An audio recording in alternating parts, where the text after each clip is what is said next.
trabalhos em andamento e, ao mesmo tempo, tem um pouco a cara da linha de pesquisa da casa, né?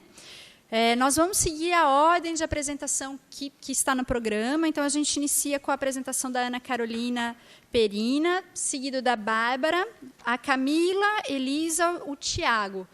Eu estou pedindo para que eles apresentem em cerca de 15 minutos, com alguma tolerância pequena, né? Para que a gente tenha espaço, ao final, para as questões.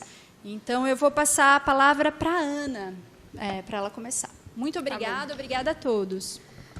Bom dia, meu nome é Ana Carolina. Eu queria, primeiramente, cumprimentar a nossa mesa, a professora Aline, que é a nossa mediadora, docente, pesquisadora aqui da casa, que eu admiro muito, que me ajudou bastante na disciplina. Queria cumprimentar meus colegas, pós-graduandos e graduados aqui, né? E pós-graduados aqui, né, Camila? E queria dar um bom dia a todos os presentes. Eu sou a Ana Carolina, sou arquiteta de formação, me graduei aqui na Unicamp e agora faço meu mestrado aqui com a professora Cristina Meneghello, na nossa linha de patrimônio. A minha pesquisa ela diz respeito à indústria cerâmica em Mogi Guaçu, São Paulo, que é a minha cidade natal, mais especificamente sobre a cerâmica Martini, que foi a indústria de maior expressão no ramo na cidade. Hoje eu vou expor brevemente para vocês um apanhado da história da cerâmica e, mais ao final, vou focar em um assunto particularmente muito querido meu, que é a Capela da Cerâmica. Bom, vou passar bem rápido pela história, o contexto da cidade e da cerâmica. Até o final do século XIX, Mogi Guaçu teve sua economia baseada no comércio, e, a partir do final do XIX e início do XX, com a imigração italiana, muitos desses imigrantes eram ceramistas já na Itália e começaram a produzir essas cerâmicas aqui em Mogi Guaçu também.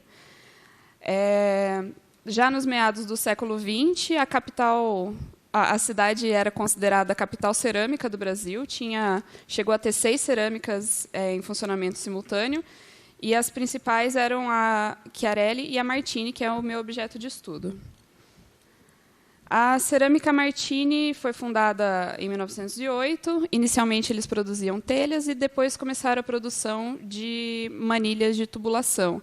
Então, era uma produção não de cerâmica fina, como a gente fala, mas de cerâmica mais de infraestrutura, tanto residencial quanto urbana. Com o tempo, a cerâmica expandiu sua produção bastante, cresceu bastante, chegou a vender para todo o território nacional, inclusive tem propagandas da cerâmica em jornais do Rio de Janeiro, da cidade de São Paulo, do Norte e do Nordeste. E uma particularidade bastante interessante é que a Martini vendeu manilhas cerâmicas para fazer a tubulação de esgoto da cidade de Brasília. Bom, para ilustrar o avanço tecnológico da cerâmica, eu coloquei algumas imagens que mostram um pouco de como isso foi mudando com o tempo. Nesse primeiro slide, a gente tem essa produção das manilhas de maneira mais artesanal, era produção manual, com formas de madeira e concreto.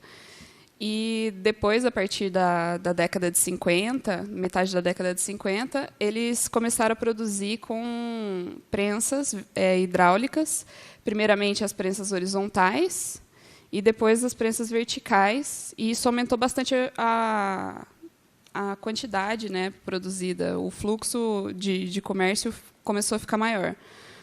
A queima dessa cerâmica também era feita inicialmente em um forno chamado forno garrafão, que era bastante artesanal.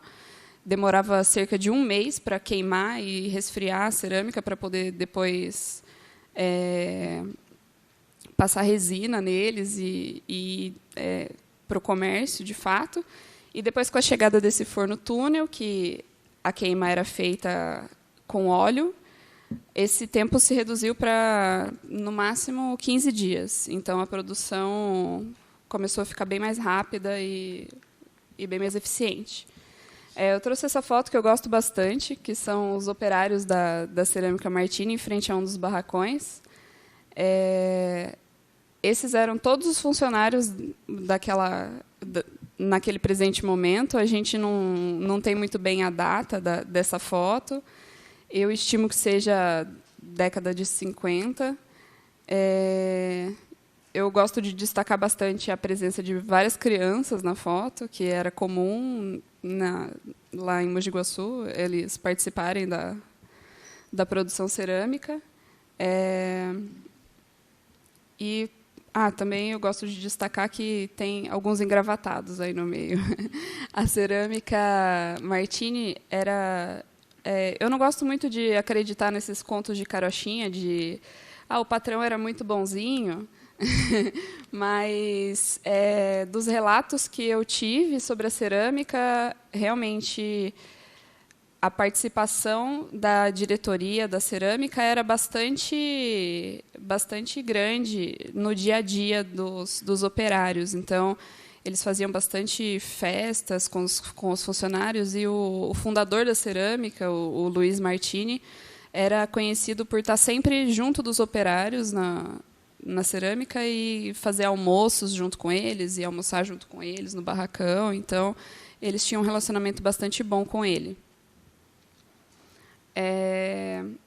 Essa é uma vista geral da cerâmica em 68, que é conhecido como o ápice da Martini. Foi nesse ano que a Martini produziu cerca de 70% de toda a tubulação cerâmica vendida no Brasil, que é bastante. E esse recorte é de um jornal da cidade de 68, de uma folha dupla do jornal, falando sobre a trajetória da Martini e sobre os 60 anos da indústria e do seu êxito. Assim. Aí vamos para o declínio. Em 84, a Martini declarou falência por N motivos. Entre eles, eu gosto de citar o início da produção de tubos de concreto para tubulação urbana. Os tubos de PVC para tubulação residencial foram com o tempo substituindo as manilhas. E também a produção cerâmica na região de Rio Claro, que conseguia ser mais barata do que a de Mogi Guaçu. Então, isso acabou, aos poucos, tirando o mercado das cerâmicas de Mogi Guaçu, e na década de 80, a maioria delas declarou falência, dentre elas a Martini, que era a maior de todas. Essa imagem é da década de 90, dos barracões já abandonados há bastante tempo. Essa é uma imagem deste ano, já com os finados barracões desaparecidos. Recentemente, a massa falida da Martini foi vendida e eles estão transformando num loteamento. Essa foto é do comecinho do ano, agora já tem todas as ruas asfaltadas, então o loteamento já está pronto para venda. As únicas estruturas sobreviventes da cerâmica foram uma chaminé, que vira um totem, né? Fica lá só de lembrança, e para dizer que tinha alguma coisa ali, e a igrejinha, que eu vou falar dela daqui a pouco. Essa foto eu tirei numa visita lá, e dá para ver aqui a nossa chaminé, e lá no fundo tem a igrejinha, aqui no cantinho. E o resto, por aqui ficavam todos os barracões e já não tem mais nada. Inclusive as casinhas da Vila Operária, que ficava ali junto da cerâmica, também foram demolidas, a maioria delas. Restam, no máximo, 4, e a maioria bem descaracterizadas já.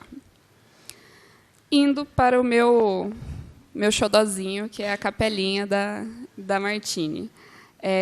Ela foi fundada em 1942. O fundador da cerâmica, o Luiz Martini, faleceu em 1940, e a sua esposa viveu muito mais do que ele, a dona Emília, e resolveu construir essa capela em homenagem a ele e para o uso da comunidade ali da cerâmica. Então, os funcionários e moradores da vila, eles utilizavam dessa capela onde eram feitas missas semanais. O projeto dela é de um construtor barra engenheiro de Mogi Guaçu, chamado Augusto Zamariola, e ela foi inaugurada como Capela de São José. Hoje ela é a Capela de Nossa Senhora Aparecida. E esse altar ele veio da Itália. Eles trouxeram da Itália várias peças de lá, inclusive o crucifixo maior era de ouro maciço, que era da família, veio da Itália. E a maioria dessas coisas foi mantida. O crucifixo continua lá até hoje. Ele foi saqueado no final do ano passado, mas conseguiram recuperar. E o altar, hoje, ele fica na Igreja Matriz. Aqui nós temos 2 imagens da capela na época em que a cerâmica ainda funcionava, então dá para ver que ela ficava entre os barracões, ficava bem no meio da cerâmica mesmo. Aqui tinha um barracão e ali tinha outro. E aqui a cerâmica e já as casinhas da Vila Martini. A cerâmica não, desculpa, a igreja. Esse é um recorte de jornal da cidade, que eu não encontrei a data de jeito nenhum, falando da novena que foi realizada na Cerâmica Martini. Então, a missa era realizada na cerâmica, e depois eles saíam em procissão com o andor de Nossa Senhora Aparecida, em volta da cerâmica, e depois retornando para a capela, e depois tinha uma festa dos fiéis. Então, era um ponto de encontro bastante grande da comunidade, não só da cerâmica, mas também da própria cidade, já que grande parte da população da cidade girava em torno das cerâmicas, principalmente da Martini, que era de maior expressão.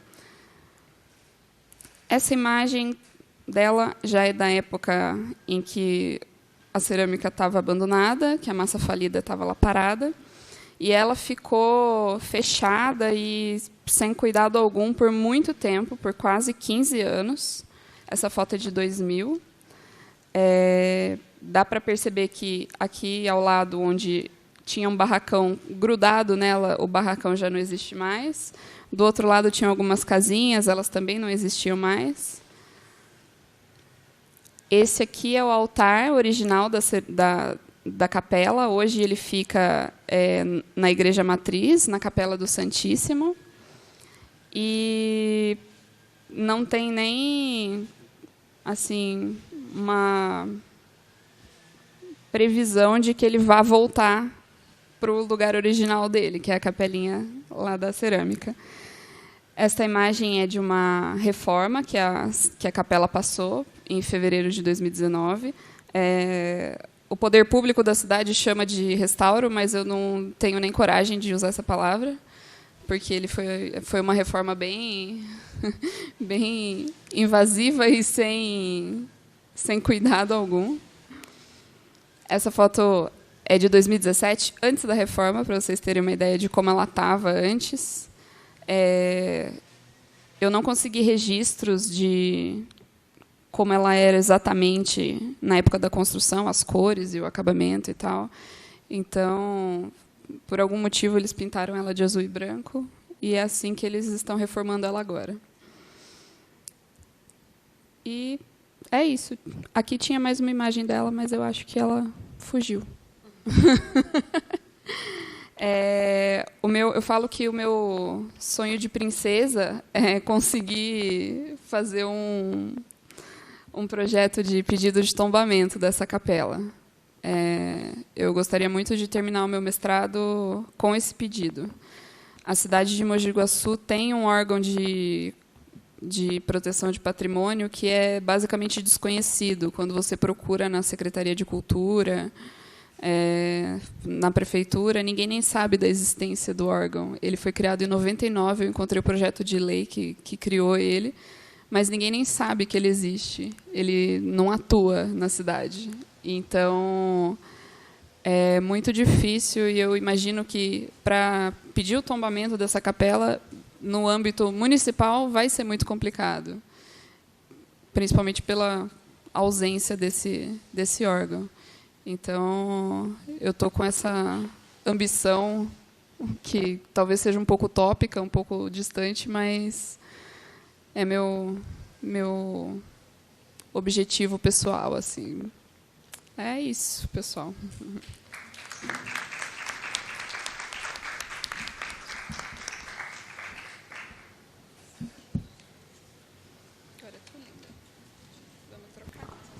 Ana, muito obrigada pela apresentação. Parabéns. A gente segue com a apresentação da Bárbara sobre uma experiência em Ilhabela.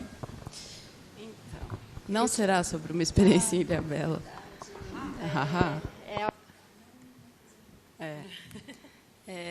Bom dia a todos. Eu vou fazer uma apresentação misteriosa, mas nem tanto.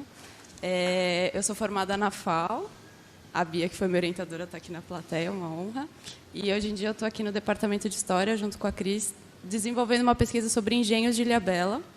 Mas eu vou apresentar aqui para vocês uma pesquisa que eu desenvolvi em paralelo ao longo desses anos, desde uma disciplina da Silvana, lá no começo do mestrado, que é sobre Bruxelas e o Art Nouveau. E eu vim a caráter, eu não sei se vocês repararam, que eu vim com uma blusa bem Art Nouveau hoje.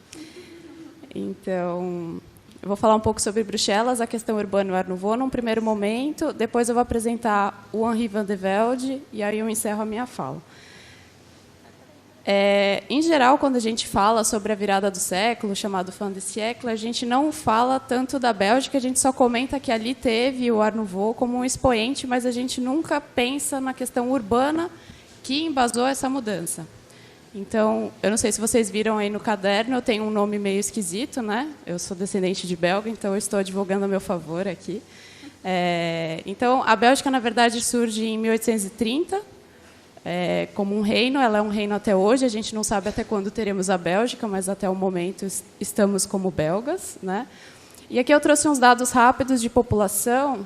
Em 1800 a gente tinha em Bruxelas 66 mil habitantes, e em 1900 a gente tinha quase 3 vezes mais pessoas.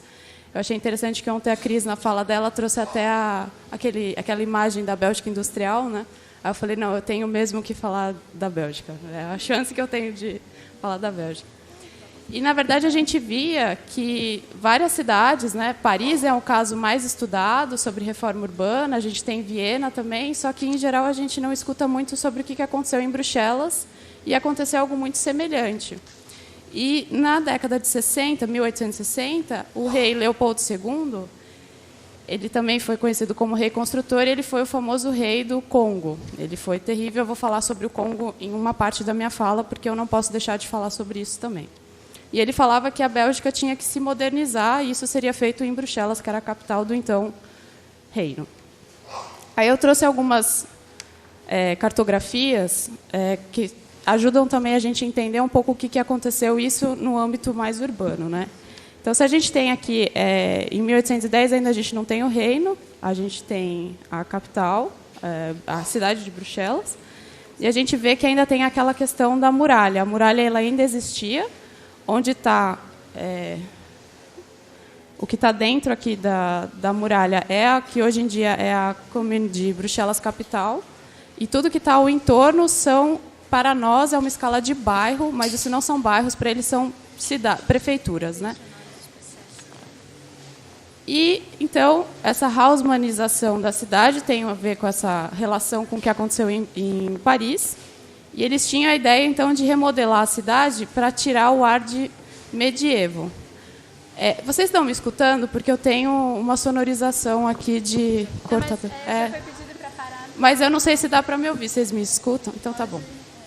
Pelo menos hoje eu tenho um microfone que eu falo muito baixo. Eu estou agradecendo. E aí a ideia, então, era tirar esse ar medieval, que era muito combatido no momento. E aí a gente vai trazer 3 momentos para vocês entenderem o que aconteceu. Que seria demolir as muralhas, canalizar o rio e fazer essa conexão das estações norte e sul. Eles também conceberam os grandes boulevards, como aconteceu em Paris, e a construção de monumentos, como o da Bolsa, que fica ao lado da Praça Central, e do Palácio da Justiça, que é extremamente monumental e sempre está sendo restaurado. É impressionante. Não, eu acho que tudo bem. Se eles estão ouvindo, acho que está ouvindo, então tá bom. Eles também conceberam as galerias comerciais, como as passagens de Paris, do Benjamin, e foi o momento que eles restauraram os edifícios da Praça Central, que é a Grand Place, que, na verdade, vários daqueles edifícios são homenagens aos ofícios. Então, acho que foi bem interessante também trazer essa fala nesse evento. Aqui, em 1837, a gente já tem o começo da demolição das muralhas. Em Bruxelas, a gente tem uma muralha mais central. Essa muralha que está marcada aqui, na verdade, é a segunda muralha. E a gente canaliza, então, o rio. O que acontece? Em 1848, foi promulgada uma lei que permitia expropriar e transformar locais por motivos de insalubridade. Isso aconteceu em várias cidades e Bruxelas não seria diferente, só que eles demoliram 1.100 casas. É uma coisa muito grande. Quando você vai para o centro de Bruxelas, você nem pensa que ele tinha um rio. E ele está tampado por questões da cólera e tudo. Eles construíram as eclusas e um canal artificial que trazia, sobretudo, o transporte de carvão da região do Hainaut, que é onde fica Charleroi, e hoje em dia o Hainaut é a região mais pobre da Bélgica, que fica na Wallonie. Esse mapa, para mim, ele é muito engraçado, porque, para além da questão cartográfica, tem o trenzinho. Eu acho isso tão fofo, gente, eu acho muito bonitinho. E aqui tem a questão da ligação norte e sul. Aqui é a Gare du Midi, que é a estação sul, e aqui é a Gare du Nord, que é a estação norte. A Gare du Nord trazia trens de Antuérpia, Liège, Namur, Holanda e Alemanha. E a Gare du Midi, os trens de Charleroi, que é a região do Hainaut que eu falei para vocês, Mons, Gand e Londres. E é hoje, para quem vem de Paris e Londres, é a estação onde você vai chegar em Bruxelas. Mas eles não tinham uma estação bem no centro. E isso aconteceu ao longo de 50 anos, que é o que eles chamam de amputação por 50 anos, porque eles começaram a demolir um monte de áreas da cidade, expulsar a população, e não se resolvia. Bom, aí no meio a gente tem as guerras também, e no final a estação que foi construída é do Henri van de Velde, que eu vou falar mais para frente, só que ela não é no estilo Art Nouveau, que é um outro momento dele. Outra coisa, a gente tem a mudança do padrão de ocupação do solo, de residencial para comercial administrativo. Isso é uma coisa que a gente também nota quando a gente fala do patrimônio industrial hoje, o que acontece como regulamentação urbana, que é uma fala que eu já vi também da Manuela, como que a gente pode ter esses mecanismos, né, urbanos também em prol da preservação ou da sua destruição. Os boulevards, a proposta era de integrar com os subúrbios, que são aqueles bairros, que não são bairros, né? E a demolição ela era proposta desde 1810, então, desde o começo do século XIX, eles estavam propondo demolir. E eles, enfim, entregam a Avenida Louis, que ligava a região do centro até o bosque de La Cambre, que é a área de lazer. O lazer também tem uma relação muito forte com a questão industrial, porque é o momento que você tem a criação desse tempo livre para aproveitar. Ela tinha 55 metros de largura, ou seja, ela era bem larga, e ali foram construídas várias casas no estilo Art Nouveau, dentre elas a casa do Victor Horta. A gente tem 2 vestígios principais ainda hoje dessa muralha, mas a segunda muralha, né, que é a Porte des Halles, que era uma prisão civil, e a Porte de Laken, que era uma prisão militar. E os boulevards, basicamente, eles tinham de 2 a 4 fileiras de árvores, um canteiro central, 2 vias laterais, e vários terrenos foram sendo vendidos para construção, e a gente vê que até hoje a gente aproveita para fazer loteamentos, não é mesmo? Então, isso é uma coisa que vem desde lá de trás, né? Aqui a gente já tem com os boulevards integrados, em 1897. Então, na verdade, em uma capital que se modernizava e no cruzamento das artes e de ideias, uma nova expressão de arte encontrou seu lugar, que é a arte nova, ou o Art Nouveau. Aqui eu trouxe para vocês umas imagens de quando eu morei lá. Eu tive a chance de fazer intercâmbio no ano de 2012. Cada vez faz mais tempo que eu fiz esse intercâmbio, mas ele ainda está em mim, é impressionante. E aqui eram as casas do lado de onde eu morava. Então, na verdade, a gente vê que em Saint-Gilles, que é onde está aquela estação central, o Art Nouveau está presente até hoje. E, enfim. Em Bruxelas, a gente teve também uma questão com as revistas que foram sendo criadas. Tinha todo um movimento para além de apenas ter os edifícios ou os azulejos, tudo tinha um embasamento muito maior. Tinha o Círculo dos 20, que fazia as exposições de arte, e o Henri Van de Velde foi representante desse grupo em 1889. O Hotel Tassel, que é o manifesto, né, do Vitor Horta, foi criado nos arredores daquela Avenida Luiza, que eu falei para vocês mais cedo. E o Art Nouveau, então, basicamente, eles construíram casas nos arrebaldes da cidade e tinha a construção de edifícios públicos e comerciais, como é o caso do Old England, que é, hoje em dia, o Museu dos Instrumentos Musicais em Bruxelas. E eu não posso deixar de falar que eles também fizeram...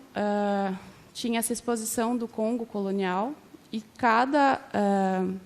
os principais expoentes do Art Nouveau fizeram parte da construção desse museu. Então, o Henri Van de Velde fez trabalhos com o marfim, então o marfim não teria chegado na Bélgica com tanta facilidade se eles não tivessem essa colônia no Congo. O Paul Ancar fez essa seção etnográfica, tinha a seção de agricultura, e todos os mostruários, se você presta atenção na estética dessas salas expositivas, elas são do Art Nouveau, mas elas estão demonstrando a questão colonial, e tem as atrocidades, então eles expunham pessoas, também tinham pessoas empalhadas, enfim, a gente não pode deixar de reconhecer que isso aconteceu, né? E para os belgas é muito difícil reconhecer que eles fizeram isso, ainda hoje. Mas aí vamos falar de Henri Van de Velde. Ele é um importante personagem, porque ele passa por toda essa ideia da arte, arquitetura e indústria, né? Então, ele começou como um pintor. Ele foi um admirador do William Morris. Ele propôs essa revista, que tratava sobre tipografia e decoração. Ele também não era um arquiteto formado, como é muito comum, né, nesse momento. Ele foi presidente do Partido Operário Belga, em 85, e o principal projeto que ele construiu em Bruxelas, que é a casa dele, que é a Blumenwerf, que fica em Uccle, e ela estava à venda 2 anos atrás. Então, eu espero que ela tenha sido comprada por alguém que vá mantê-la, né? E ele tinha a Sociedade Anônima Van de Velde, e esse era o cartão de visitas da empresa dele. Então, vocês podem ver que ele fazia de tudo. Ele fazia móveis, ele fazia papel de parede, ele fazia joias, ele fazia de tudo um pouco. Mas ele tem uma vida dividida entre a Bélgica e a Alemanha, porque ele passa a morar na Alemanha e funda a Escola de Artes Decorativas, em Weimar, que foi a base para o Gropius fazer a Bauhaus. Então, ele é bem uma ponte entre um momento e o outro, é bem interessante. Ele ficou muitos anos proibido de voltar para a Bélgica, ele só pôde voltar em 1926, a convite do rei Alberto I, que o nomeou para ser diretor do Instituto Superior de Artes Decorativas, que hoje em dia é a escola da Universidade Livre de Bruxelas. Então, ele é o grande fundador. E aí, nesse momento, quando você vê, ele volta sem problemas por ter ido para a Alemanha, vivido lá na Primeira Guerra, enfim, ele volta bem, assim, mas até então ele não podia nem pisar na Bélgica. Ele muda a sua linguagem arquitetônica, então ele propõe o fim ao ornamento, e aí, quando você vai na Estação Central de Bruxelas, na verdade, você vê esse momento dele, não o primeiro momento lá na casa que ele faz em Uccle. E, como um artista, ele foi super importante no papel do ensino. Ele tem uma publicação que eu acredito que não tenha sido traduzida para o português ainda, que são Os Princípios da Beleza Arquitetônica. Eu acho que não tem tradução para o português. Se alguém souber, me avisa, porque eu acho que não tem. E ele foi depois para a Suíça e acaba falecendo lá. Então, ele nem morre na Bélgica.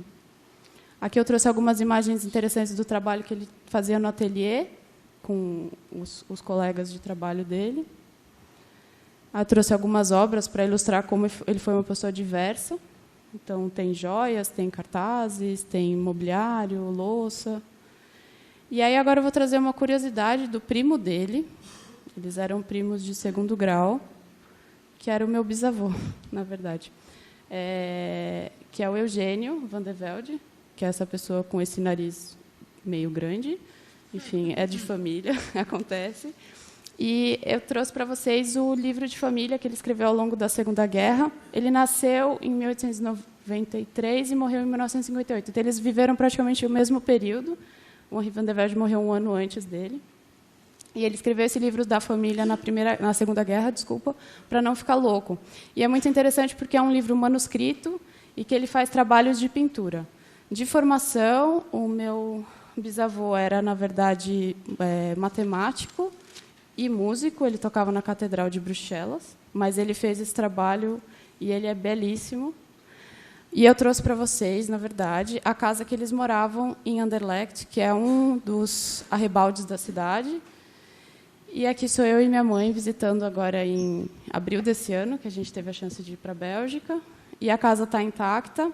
E aí eu trouxe mais como uma curiosidade de como que eles fazem esses instrumentos de preservação. Tudo bem, aqui eu não estou falando de uma indústria necessariamente, mas é um instrumento de preservação que às vezes a gente não considera. Na Bélgica eles têm as casas que são classe C, que são as tombadas, e eles trabalham muito na chave do inventário. Então, aqui, se a gente entrasse nesse link, na verdade, a gente vai ver que ela é só... Eu espero que isso funcione.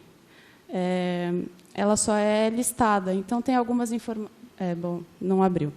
Mas ela é só inventariada, ela não é necessariamente tombada, mas isso é um instrumento suficiente para que ela não tenha sido demolida na construção do metrô que está do outro lado da rua. Então, o outro quarteirão inteiro foi demolido, mas esse lado do quarteirão não. Então, existe um instrumento que não necessariamente é um tombamento, mas existe estudo, tem planta, tem tudo, então é bem interessante. Aqui eu trouxe alguns detalhes da fachada que mostram a delicadeza da construção. E aqui, para quem quiser entender, eu não entendo direito o que está escrito, porque é muito difícil de entender, apesar de eu saber falar um pouco flamengo, é a descrição de como é a casa. Então, basicamente, ela tinha níveis intercalados, era bem diferente, assim. Aí, quando eu comecei a fazer essa pesquisa, na verdade, eu entendi que a questão urbana tinha uma relação muito intrínseca com o que aconteceu em Bruxelas. E quando eu tive a chance de ir no Museu do Fim de Século, lá em Bruxelas, na verdade, eles têm um painel que tem todas as reformas urbanas e, do outro lado, tudo o que estava acontecendo como expressão artística. Então, acho que o meu chute estava certo. E, como considerações finais, eu gostaria de comentar como que a gente pode dialogar, né, o conteúdo da arte, da arquitetura e da indústria no ensino da graduação. Eu tive a chance de dar isso aqui é um recorte de uma aula que eu dei na disciplina que eu fui PED, que é o Programa de Estágio Docente, junto com a Cris, ano passado. E foi muito interessante que a gente tinha alunos diversos, né, Cris? A gente tinha alunos da mediologia, da filosofia, das ciências sociais, da arquitetura, da história. Como que a gente conseguiu fazer um diálogo bem interdisciplinar. Os alunos tinham que resolver o problema sendo um artista do Art Nouveau, então a gente fez uma listagem, sorteou, obrigatoriamente eles tinham que ser de formações diferentes, e acho que o resultado foi muito legal. A gente fez uma visita para Paraisópolis, né? Visitamos o Gaudí brasileiro, foi muito bacana. E, enfim, os resultados foram bem satisfatórios. Mas a gente sente uma falta dessa discussão sobre Bruxelas, que se resume só a alguns personagens, mas não comenta dessa questão urbana que está de fundo. E a esfera do urbano nessa expressão artística e tantas outras. E as experiências de preservação, como é o caso do meu bisavô. Então, obrigada.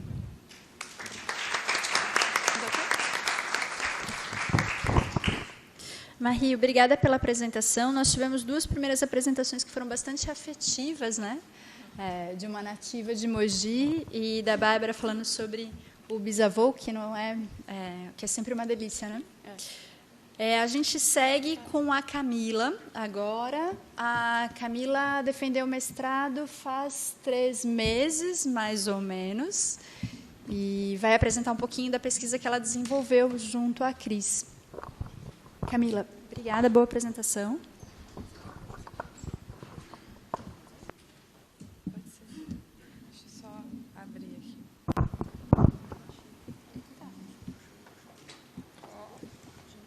Não foi.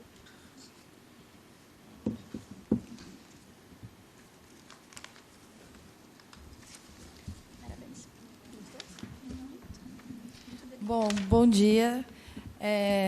Como a Aline acabou de dizer, eu defendi recentemente a minha dissertação de mestrado com a professora Cristina. eu vou apresentar um pouquinho sobre essa minha pesquisa final. É só um apanhado dela. Bom, eu começo usando uma expressão do Richard Sennett, onde ele coloca os artífices como o ofício, né, como práticas concretas, e os artífices de vida, né? Então, artífices de vida através aí de práticas concretas, e aí eu faço a análise da produção dos alunos de marcenaria da Escola de Artes e Ofícios da cidade de Amparo. E aí a minha escolha cronológica se dá do início da escola, da fundação da escola, até o momento em que ela se torna uma escola técnica. Bom, falando um pouquinho, a cidade de Amparo fica no interior do estado de São Paulo, aqui próximo a Campinas, e ela se beneficiou da produção, né, de café, e são os produtores, os proprietários das fazendas, a elite cafeicultora da cidade é que vai investir nesse início de século na criação da Escola de Artes e Ofícios de Amparo.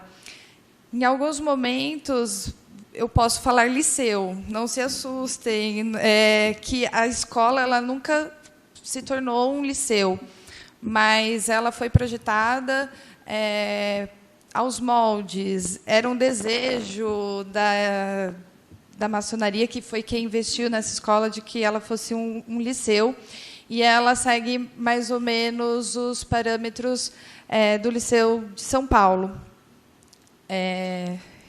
Então, se em algum momento eu falar liceu, porque eles ainda chamam a escola de liceu. Você vai na cidade pela primeira vez, você pergunta onde fica a ETEC João Bellarmino, que é a atual escola. Eles te olham com cara de ué e do que você está falando.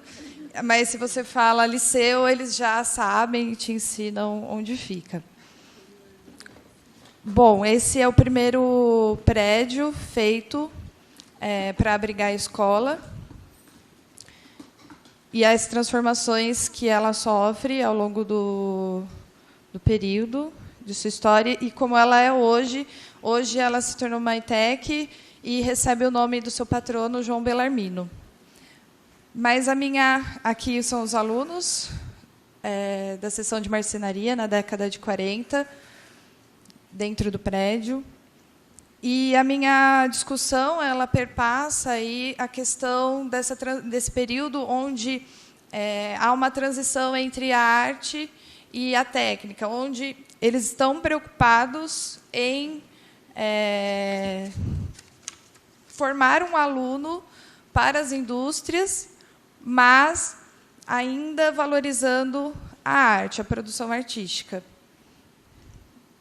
Aqui é um cartaz da Escola Profissional de Amparo, que é a divulgação da matrícula para o ano de 1930, e eles chamando e falando que a escola ela iria capacitar esses alunos. Então, o discurso para a criação dessa escola foi, primeiro, trazer um desenvolvimento e uma modernidade para a cidade, naqueles discursos oficiais do início da República, e também um discurso assistencialista, né, onde eles falam que vão tirar os menores desvalidos das ruas e capacitar a mão de obra nacional para a indústria. Então, eles querem se livrar da mão de obra estrangeira. Esse é, claro, a reprodução do discurso oficial, porque nós vamos ter mestres italianos, nós vamos ter alunos que viram também na escola uma alternativa aí de vida, né? E não nesse caráter assistencialista, como pareciam os discursos oficiais. Bom, eu encontrei muita dificuldade na documentação de encontrar manuais técnicos, né, que comprovassem como estavam sendo ensinados essas técnicas na produção do mobiliário. Mas encontrei uma rica documentação de grandes pranchas de desenhos que eram enviados por um órgão que foi fundado no estado de São Paulo na década de 1930, que foi a Superintendência do Ensino Profissional. Esse órgão ele enviava para as escolas esses desenhos que serviam para os alunos como moldes.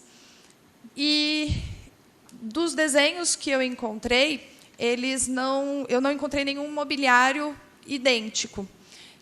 Mas o que a gente percebe é que os alunos eles treinavam, eles copiavam esses desenhos. Até em algumas pranchas você vê algumas coisas de aluno, né? Aqueles rabiscos, alguns recadinhos, e os próprios alunos desenhando nessas pranchas. E, na escola, havia uma disciplina comum para todos os cursos, que era o desenho. Tinha a questão das artes plásticas. Então, aqui são alguns dos desenhos que eu encontrei. Aqui o detalhe de um frontão de folhagem acântica para ser executado na sessão de entalhação da década de 30. Aqui também um frontão com grifos e frutas para jogo de jantar. E desculpa a péssima qualidade da imagem, não sei se dá para estar muito claro, mas é que esses desenhos eles já estão se perdendo, né? Então a qualidade também já está bem ruim. Mas aqui a gente tem uma mesa no estilo Regency. Aliás, outra discussão por que a produção de móveis com estilos que já eram considerados ultrapassados, né? E aí entra em outra discussão sobre estilos. A questão é que havia uma demanda para isso. Então, eles produziam, era o que eles achavam bonito, era o que chegava para eles. Então, aqui é Renascença Italiana. E aqui a gente tem um grupo de professores, né, que participaram da construção do altar do Congresso Eucarístico de Amparo. Ele foi feito nas dependências da escola em 1944 e depois levado para a igreja matriz da cidade. Então, aqui é como ele está hoje.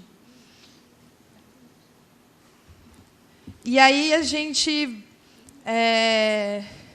também vai ter a escola também vai investir, ele vai comprar um imóvel no centro da cidade para a venda desses móveis. Então, essa é uma fotografia que eles colocaram em exposição para venda.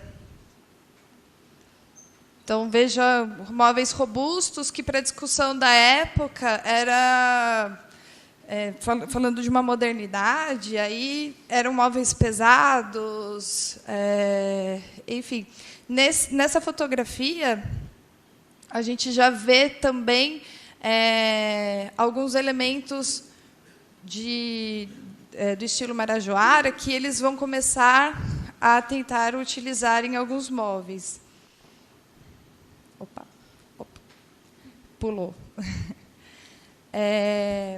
Bom, e aí toda essa discussão para falar que ainda há uma preocupação da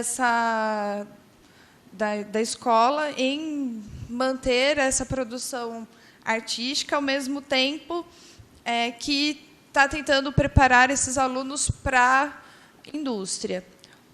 Eu, no final da pesquisa, acabei usando um pouquinho aí de história oral, mas bem timidamente, porque encontrei alguns alunos e filhos de alunos. Alguns móveis eu encontrei nas casas dos filhos desses alunos. A maior parte, um conjunto de escritório na própria escola. E também na matriz da cidade, alguns entalhes da matriz foram feitos por esses alunos. O que há é um orgulho muito grande dessa cidade em relação à produção desses alunos. Muitos deles não iam para as indústrias, voltavam para a cidade como mestres da própria escola, tanto que um dos entrevistados foi um filho de um aluno que tinha voltado para ser mestre na escola, e esse filho agora ele é professor da ETEC. Então, há todo esse orgulho em falar dessa história. Também, alguns trabalharam em oficinas, abriram oficinas. Um dos móveis que eu encontrei, por sorte, foi o que eu acreditei, né? Eu visitei o antiquário da cidade, onde eles fazem restauros desses mobiliários e vendem mobiliários antigos. E, bem na hora que eu cheguei, eles estavam restaurando um mobiliário feito pelos alunos. Tinha lá o carimbo da escola, enfim. E toda essa discussão, eu passo também pela discussão de artes e ofícios, do William Morris, do John Ruskin, falando também dessa valorização do artífice nesse momento onde a técnica ainda está sendo reivindicada, mas mostrar que nessa transição, nesse período, ainda há preocupação com a arte. E também, em relação a esses estilos, que há um preconceito, né, com esses estilos mais robustos, né, como a Renascença italiana, o Rococó, enfim, até esses estilos ecléticos, no momento onde a gente tem a questão do modernismo, enfim. A gente está tendo essa produção desses alunos. E aí, mostrar para vocês uma fotografia. Lá eles também têm um acervo rico de fotografias dos alunos que se formaram. Então, tem vários anos. Essa é a foto dos alunos com seus mestres e algumas autoridades da cidade. Bom, panorama geral, como eu vou apresentar à tarde também, então eu só quis fazer um recorte. Mas, obrigada.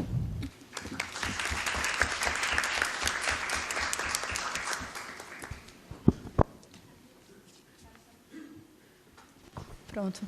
Camila, obrigada pela apresentação, muito delicada. Agora a gente passa a palavra à Elisa, que também é uma aluna aqui da casa, e vai apresentar um pouco da sua pesquisa.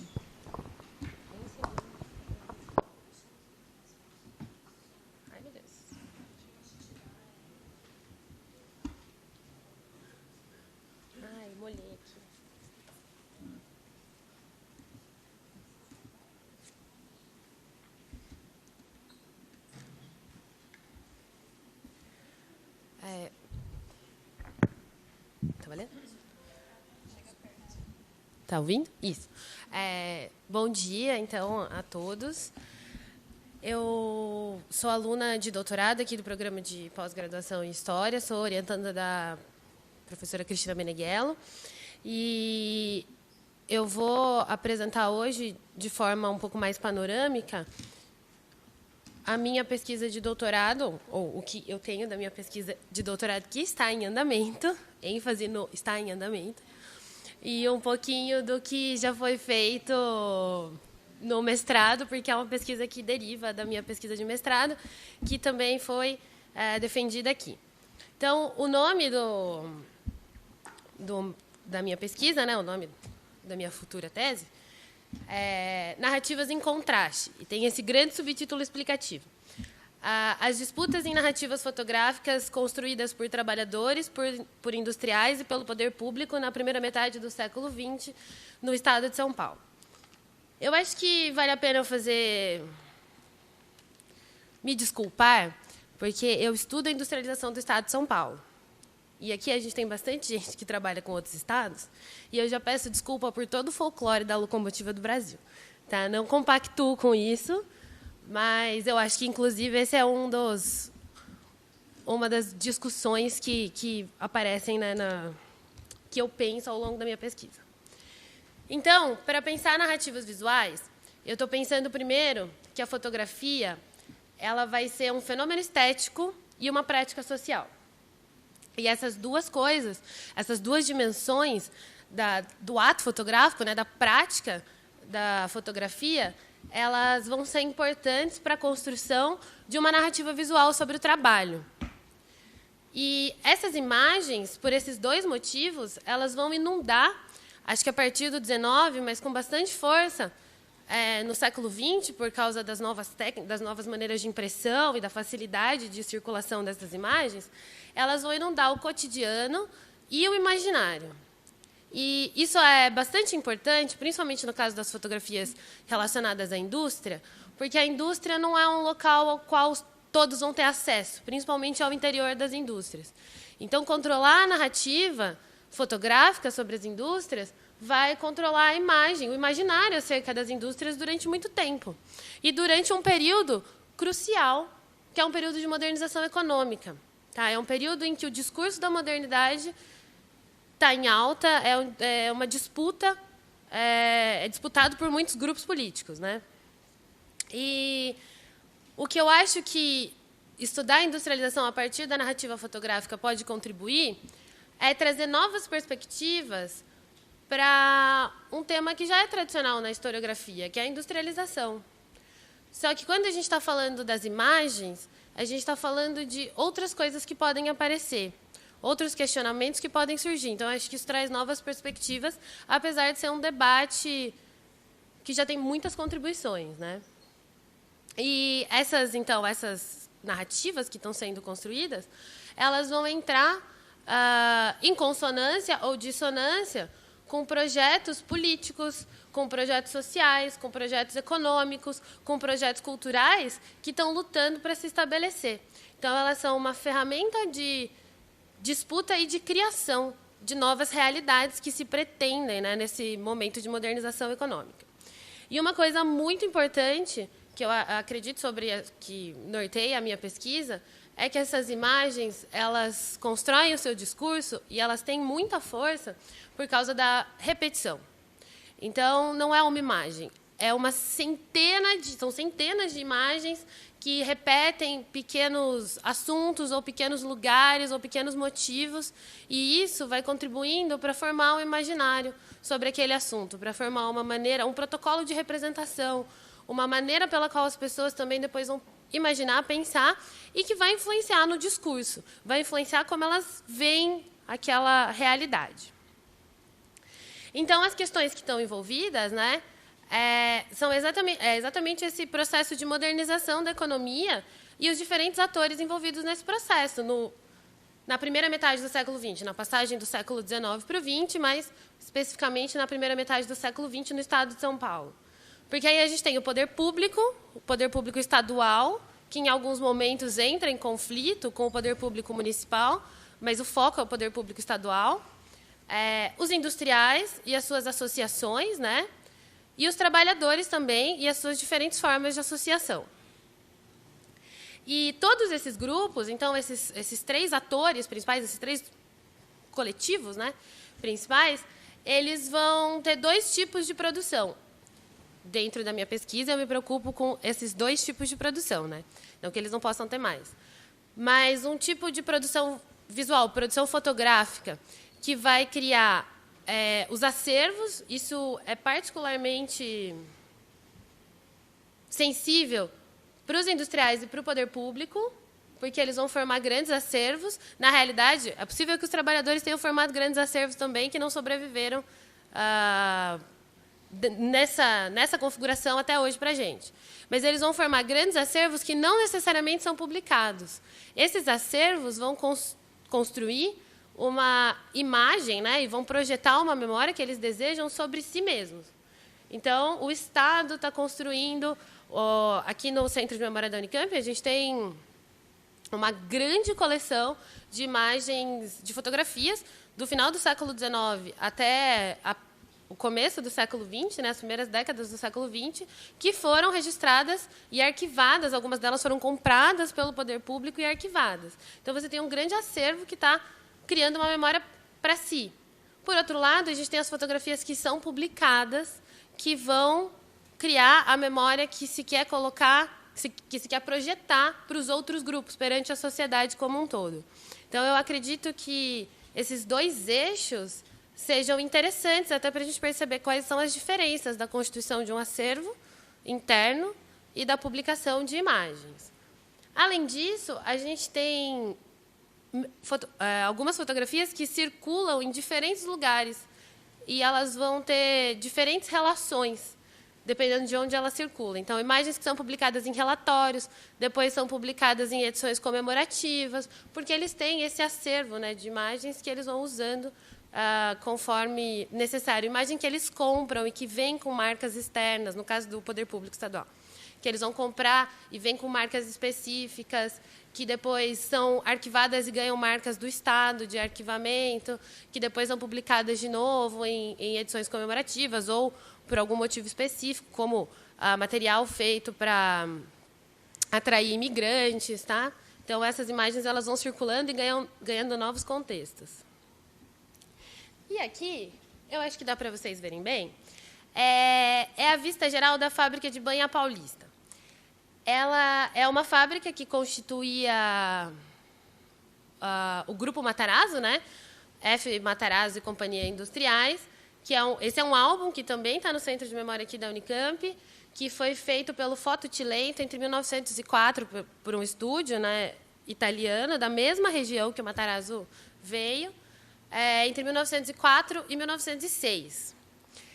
E eu gosto muito dessa imagem, porque eu trabalhei com ela há bastante tempo. Ela é uma fábrica de banha, ela segue a mesma sequência, esse álbum tem 100 fotos, e ao longo, né, cada parte do álbum está falando sobre uma das empresas. Então, a gente tem a fiação e tecelagem Mariângela, a fábrica de fósforos, existem várias empresas, várias fábricas do grupo, e essa é uma fábrica que aparece mais para o fim, e ela é uma fábrica mais rudimentar.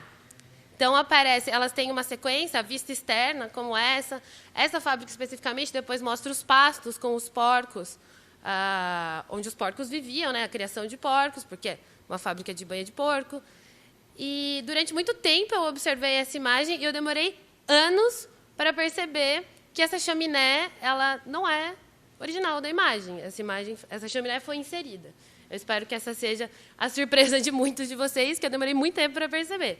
Porque uma fábrica de banha não é uma fábrica a vapor. Uma fábrica de banha não tem uma chaminé. Entretanto, dentro dessa linguagem desse álbum, essa chaminé era necessária. Ela é necessária porque ela é um discurso de modernidade. A palavra indústria, e eu acho que essa é uma questão muito importante, né, para a minha pesquisa, o que é que significa a palavra indústria nesse momento? Porque eu acho que a gente tem um alargamento do termo e a gente tende a achar que ele significa alguma coisa muito próxima do que a gente acha hoje. Mas eu acho que, no começo do século XX, no final do século XIX, ele está muito mais sendo usado como um sinônimo de modernidade, como uma disputa de um valor, de tudo aquilo que é moderno, de tudo aquilo que é novo, de tudo aquilo que é o que está sendo buscado nessa modernização econômica republicana do século XX. E ele está muito mais ligado, se a gente for pensar, à invenção humana, às novas técnicas. Eu acredito que, inclusive, ontem eu estava vendo uma apresentação da Alexandra e tem um levantamento feito em 1901, que é o levantamento do Bandeira Júnior, que é o levantamento que o Warren usa no livro dele sobre a industrialização do Estado de São Paulo, que ele é uma fonte bastante clássica sobre a industrialização do Estado de São Paulo. E ele fala sobre a industrialização do Estado de São Paulo, ele faz um levantamento, e ele fala sobre a indústria em outros estados, rapidamente. E aí ele vai falando sobre como está a indústria nos outros estados, nas outras unidades da federação, e ele só exclui ele considera a produção de mate indústria e ele considera várias atividades.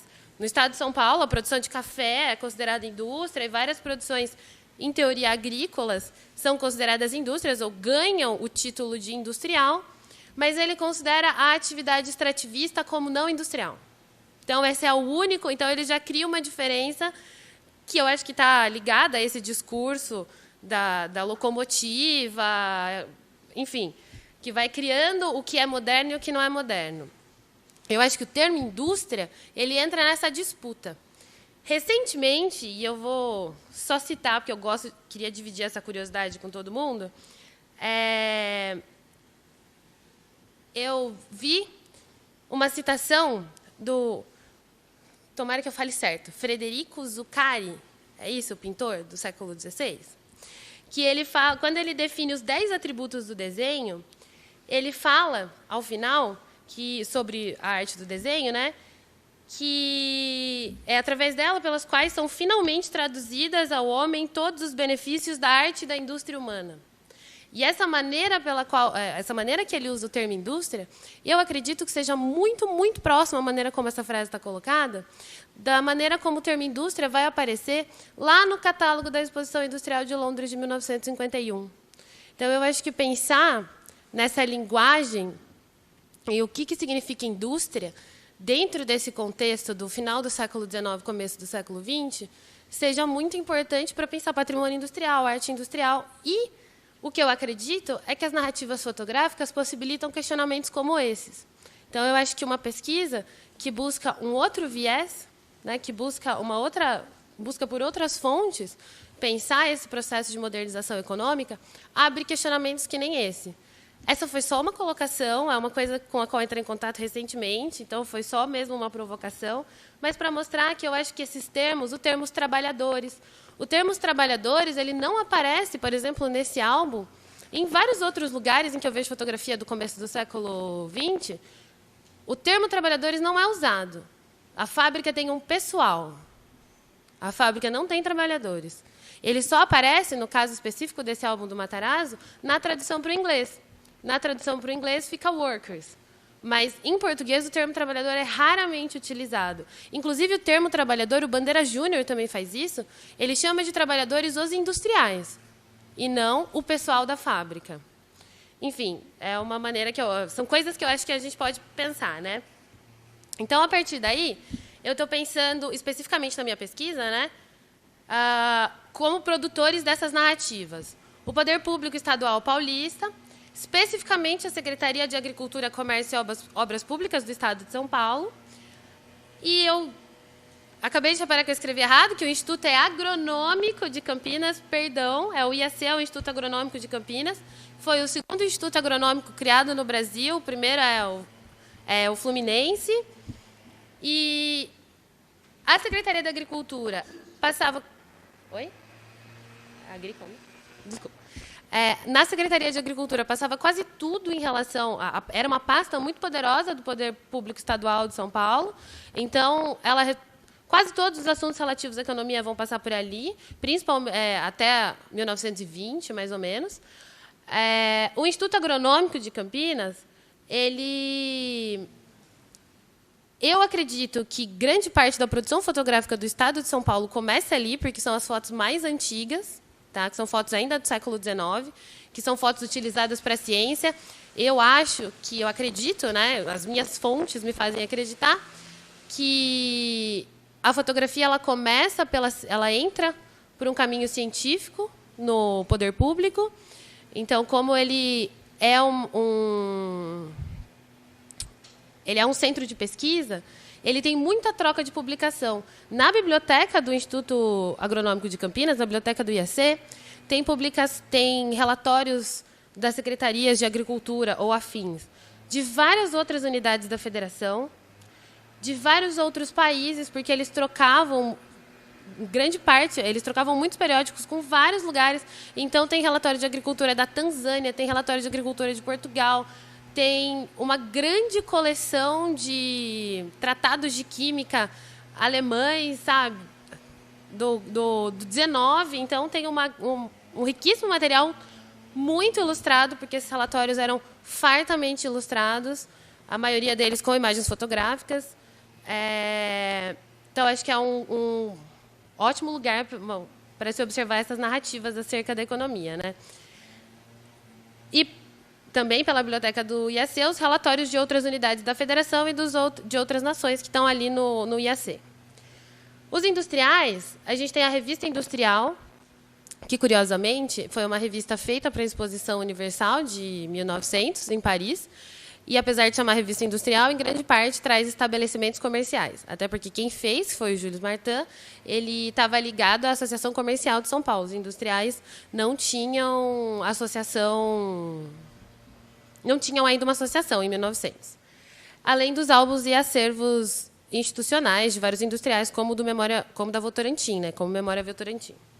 Dos trabalhadores, a gente tem publicações em periódicos, panfletos e outros materiais impressos, além de acervos de associações. Aqui são algumas das fontes com as quais eu estou trabalhando, numa perspectiva internacional, porque eu acredito que os catálogos das exposições universais contribuem muito para esses protocolos de publicação. Tem os Arquivos Nacionais do Mundo do Trabalho, francês, tá, que fica em Roubaix, e uma coleção, porque a Escola de Economia de Harvard, desde o começo do século, eles começaram a guardar imagens na sua coleção histórica, na Baker Library, de imagens da industrialização e da economia. Então, eles têm uma quantidade incrível de imagens reunidas lá. Bom, tudo isso eu já disse, né? Mas, retomando, eu estou partindo do princípio, então, pensando no que o Jonathan Crary fala, de que essas imagens ajudam a formar como a gente pensa. E, no caso da industrialização, elas vão fazer com que a gente imagine como se dá essa atividade. Isso vai dialogar com toda a visualidade na qual elas estão inseridas. E eu acho que, a partir disso, a gente pode olhar de novas maneiras para essas disputas em torno do trabalho. E eu acho que a gente pode lançar novas perspectivas sobre a historiografia da industrialização, que, apesar de ser bastante trabalhada, ela é trabalhada num viés bastante tradicional. Tá? Enfim, eu acho que eu tinha mais algumas imagens para mostrar, mas só a título de curiosidade. Aqui é um pouquinho da parte metodológica. Eu trabalho, a partir do que a Ana Maria Mauad coloca sobre o espaço fotográfico, espaço geográfico, espaço do objeto, na realidade, eu analiso essas imagens em termos quantitativos, porque eu acho que isso é importante. Tá?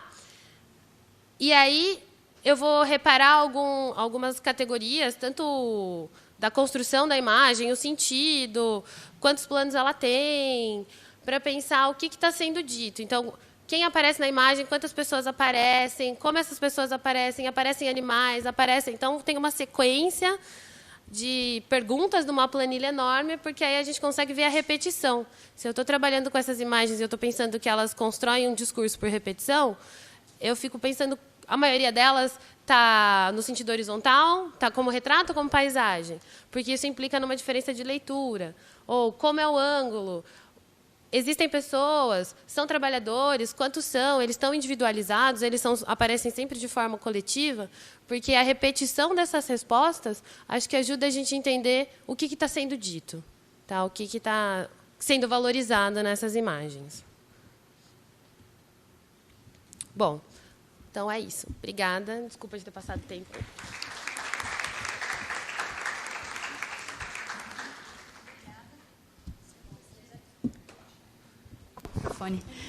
Eu gostaria de agradecer a apresentação. Fique tranquila, nós temos tempo. Passo a palavra para encerrar o momento das apresentações. Passo a palavra para o Tiago, que também vai apresentar um pouco de uma pesquisa em desenvolvimento e também é aluno da casa. Obrigada, Tiago. Então, bom dia. Bom dia a todas e a todos. Me chamo Tiago da Silva Coelho. Eu sou doutorando aqui no IFISH, de História, orientação da professora Cristina Meneghello. E vou comentar um pouco com vocês alguns recortes iniciais do meu projeto de tese. Eu estou bem no começo, então vou fazer essa Mas eu achei que eu estava mais no começo ainda. Então, quando surgiu o convite para a gente fazer a mesa, eu percebi que, mesmo com a dedicação a outras questões mais burocráticas, a gente acaba sempre acrescentando algo para as pesquisas, né? Eu trabalho com visualidade, mas não vou apresentar nada. O que pode ser um problema, mas eu fiz uma opção para não... o meu corpus é bastante grande, documental, então eu tentei não focar em nenhum deles e estabelecer mais algumas trajetórias aqui, e aí eu depois fico aberto para contribuições, o que me ajudaria bastante no meu projeto, né, no andamento da pesquisa.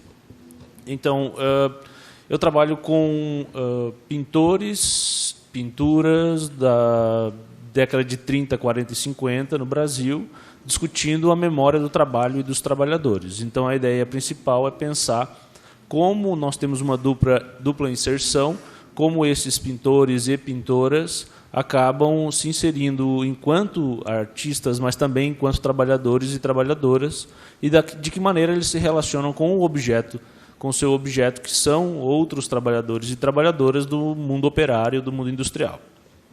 Então, eu intitulei esta apresentação como Visualidade e o Mundo do Trabalho, a história visual sobre as memórias do trabalho dos trabalhadores nas pinturas socialmente engajadas do modernismo brasileiro. Esses socialmente engajadas diz respeito especificamente àqueles pintores e pintoras que trabalhavam com a temática social durante a segunda fase do modernismo, até os anos 50, e principalmente aqueles e aquelas que participavam de movimentos sociais e militavam, talvez, em algum partido político, como o Partido Comunista do Brasil, o PCB. Mas tudo isso me chamou a atenção porque, em 1945, não sei como eu cheguei nisso, mas cheguei, em 1945 houve uma exposição no Rio de Janeiro, na Casa do Estudante, e o nome da exposição era Exposição ao Partido Comunista do Brasil. Esse era o nome, né? Artistas plásticos ao Partido Comunista do Brasil. É como se fosse uma exposição em homenagem ao Partido Comunista do Brasil, que aconteceu em 1945 na Casa do Estudante. São 61 artistas, entre homens e mulheres, de diversas perspectivas do mundo da arte, né, diversas vertentes artísticas, que... eu falei 61, não, é 91, estava aqui, acabei me perdendo. 91 pintores e pintoras, e a ideia era pensar... era uma exposição para arrecadar fundos, todos eles doaram, ou grande parte doou os quadros, para que o Partido Comunista vendesse esses quadros, arrecadasse fundos para poder se manter, e... a exposição tinha como objetivo manifestar-se contra o anticomunismo, contra o fascismo e em defesa da democracia. Bastante cíclico, né, esse nosso universo. A minha motivação para pensar esse projeto se dá também por pesquisas anteriores. Eu trabalhei durante meu mestrado, eu cursei mestrado na PUC do Rio Grande do Sul, com a temática das discussões em torno de Graciliano Ramos e Cândido Portinari, como eles se envolviam amistosamente, mas também militantes do Partido Comunista do Brasil.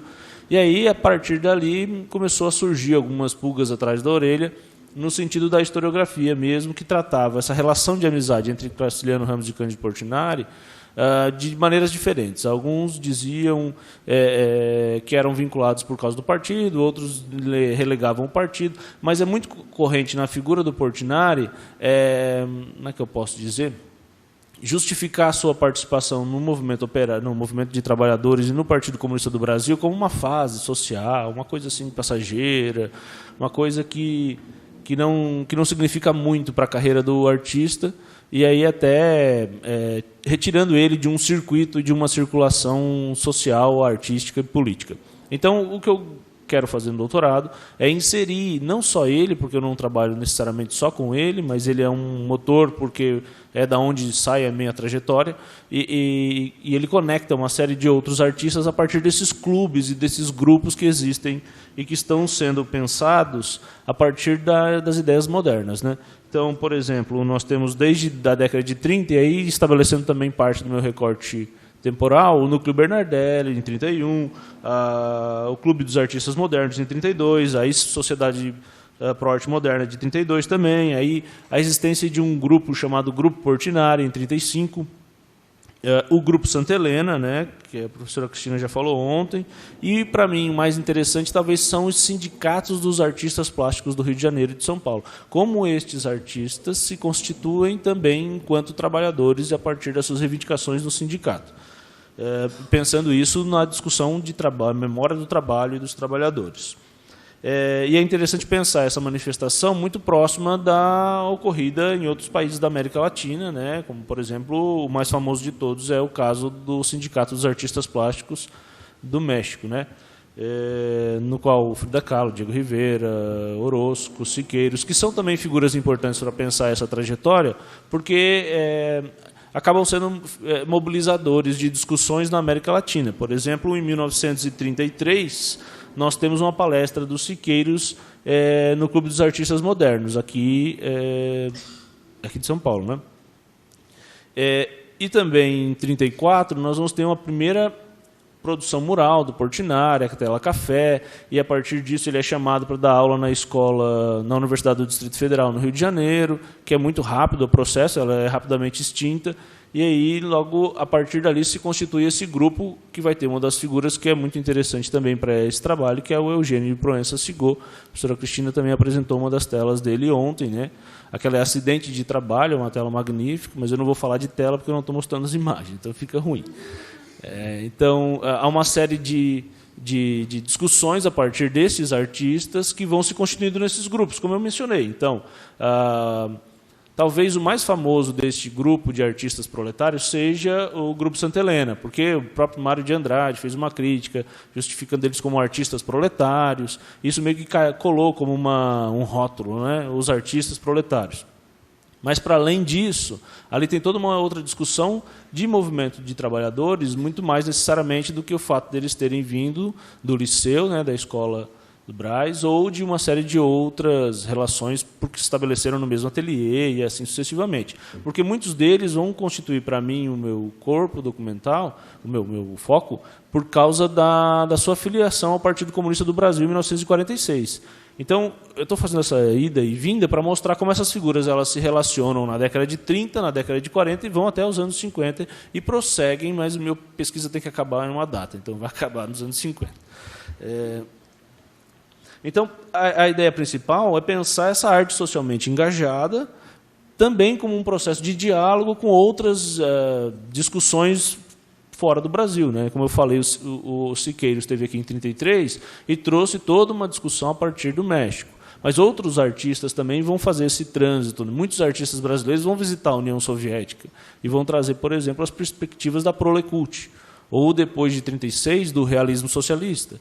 E essa discussão ela vai estar voltada para uma perspectiva de política das artes no Brasil, e os pintores e artistas em geral vão se engajar nessa discussão a partir da sua própria trajetória enquanto intelectuais. Então, nessa dupla inscrição de artistas, trabalhadores, trabalhadoras e intelectuais, vão produzir muitos textos e dar muitas palestras também sobre política das artes. Então, a gente vai ter, por exemplo, uma discussão muito forte no Tribuna Popular do Rio de Janeiro, isso já nos anos 45, 46 e 47, antes dele ser colocado na ilegalidade, sobre a perspectiva do realismo socialista, que é uma definição da União Soviética para modelos, modos e composição da arte proletária, a arte de verdade, a arte da revolução. E como isso chega no Brasil, matizado por uma série de outras influências de outras relações. Então, a proposta circula todas essas discussões, essas narrativas da visualidade, todas essas essa dupla inscrição de artistas enquanto intelectuais, mas também enquanto trabalhadores, para pensar como isso pode se matizar aqui no Brasil a partir dessas diversas influências e dessas diversas relações. E não trabalho como influência como algo, uma via de mão única, né? Vem da Europa, vem da União Soviética. Não, é um processo de co-influência ou de relacionamento mais horizontal, né? Nada tão verticalizado assim.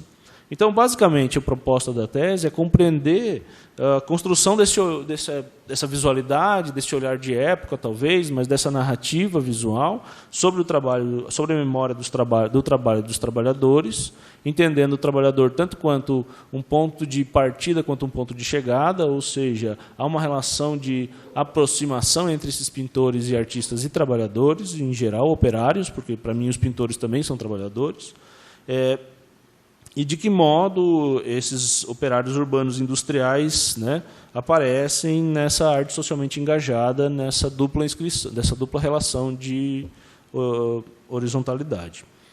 Então, outra questão também que me move é observar esses intelectuais, né, suas produções, publicações, palestras, artigos de jornais e revistas. Então, é nessa relação toda que tem que se buscar. E já faltam 5 minutos. Mas isso também me dá bastante motivação para discutir, porque é um assunto um tanto quanto tabu na arte brasileira, ou no que trabalha esses artistas enquanto trabalhadores, de pensar, por exemplo, essas relações externas, né? Há meio que uma negação, por exemplo, de que o Cândido Portinari tenha sido influenciado pelos artistas mexicanos. Há uma negação de que o realismo socialista tenha existido no seio da pintura brasileira. Então, há sempre uma tentativa de negar essas inserções, né? Porque parece que nós vamos ser menores nesse processo, ou que a nossa arte vai ser dirigida, ou que a produção da pintura brasileira vai ser direcionada por uma influência estrangeira. Mas não é necessariamente uma perspectiva vertical, mas sim uma perspectiva de relações, porque se estabelece aqui de maneiras diferentes todas essas diretrizes, não são necessariamente seguidas à risca, com exceção de algumas produções, talvez, da década de 50, mas anteriores a isso, são todas como processos de curiosidade, de influência e de discussão. Então, a ideia é pensar como essa querela da historiografia também se discute, porque nós temos uma divergência bastante grande, eu não vou citar os nomes todos, mas de uma série de historiadores da arte, de críticos de arte, que vão ser totalmente contrários a essa existência, ou não pode nem mencionar a existência nessas figuras principais da pintura brasileira dessa influência do realismo socialista, para pensar de que maneira eles podem estabelecer essa relação. E aí, para mim, o meu ponto de chegada talvez seja numa reação antissocialista existente no contexto artístico nacional, principalmente a partir das relações do Escritório de Assuntos Interamericanos, né, o Office of Inter-American Affairs, do Nelson Rockefeller, que de diretor do MoMA passou para correspondente no Escritório de Assuntos Americanos, né, de interesses americanos, e depois do fim dessa política no início da década de 40, na metade da década de 40, ele volta para o MoMA, mas ele não deixa de promover eu posso dizer que elementos do Escritório de Assuntos Americanos na direção do MoMA, porque ele vai se relacionar com artistas e intelectuais e industriais e benfeitores e mecenas da arte na América Latina, continuamente tentando, não posso também dizer dessa maneira, mas o que ele vai fazer é essa reação que eu chamo de reação antissocialista ou reação anti-realismo socialista na América Latina.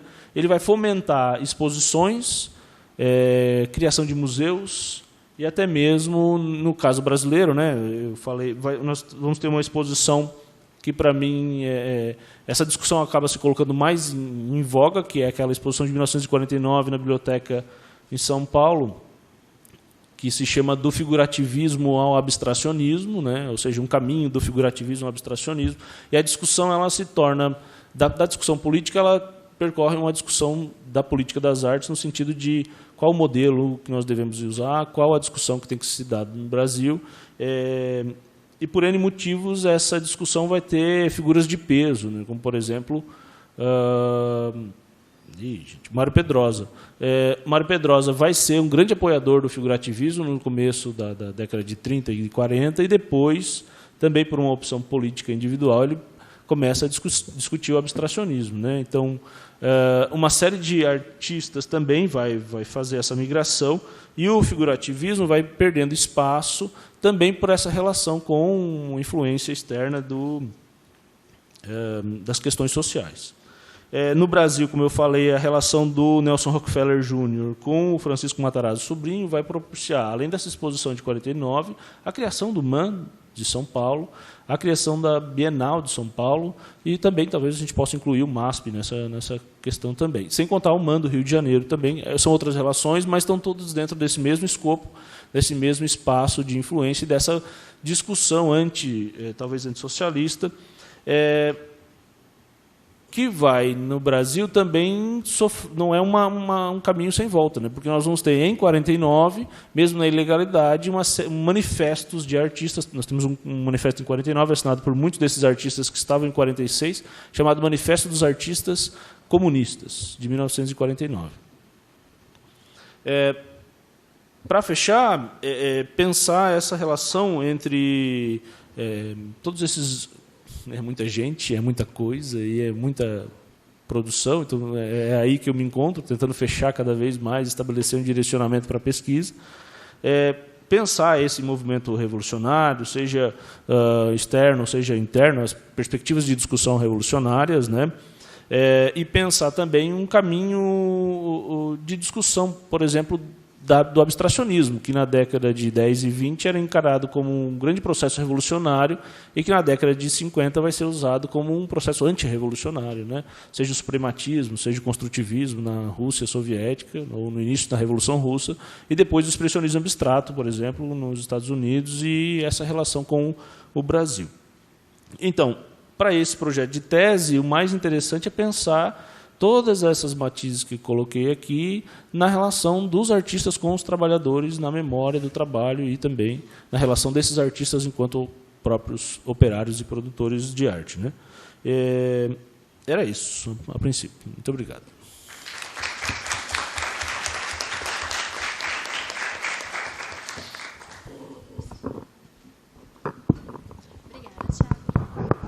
Para rodar. Bom, em primeiro lugar, eu gostaria de agradecer a todos, né, pelas falas.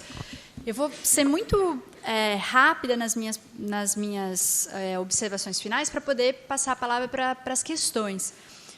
O que vocês assistiram aqui, ouviram, é um pouco da nossa linha de pesquisa atual, que se chama História Intelectual, Cultura Visual e Patrimônio, talvez não nessa ordem. A Cristina pode... os nomes das linhas de pesquisa são sempre gigantescos, né?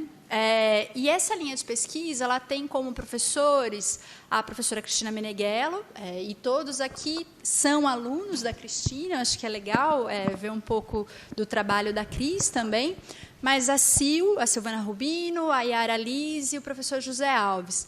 Além de fruto desse trabalho... E eu, sim. E eu também, que tenho o prazer de participar dessa linha. Mas o que vocês assistiram aqui são diferentes estágios de pesquisa, né? A gente tem desde pessoas que estão iniciando o mestrado até pessoas que estão se lançando ao desafio de pensar de pensar e de recortar uma tese para o doutorado. Nós começamos com a indústria cerâmica em Mogi, com a Ana. Fomos para a Arte Nouveau, na Bélgica, que foi uma traição absurda, mas muito bem feita, porque a Bárbara ela trabalha com engenho em Ilhabela, e por isso eu esperava ouvir, mas foi excelente a apresentação. A apresentação sobre a Escola de Marcenaria, muito inspiradora. As fotografias em industrialização, com a Elisa, uma provocação absolutamente maravilhosa para pensar a criação de narrativas e códigos visuais. E a gente termina com memória do trabalho dos trabalhadores com o Tiago. Então, é interessante que vocês tenham uma amostra dos trabalhos que são desenvolvidos aqui. E é muito importante que vocês façam perguntas, porque tem gente pensando nos caminhos futuros, tanto nos próximos etapas, que seria o doutorado, até como fazer o recorte do doutorado, né? Dito isso, a gente abre para as questões e fiquem super à vontade.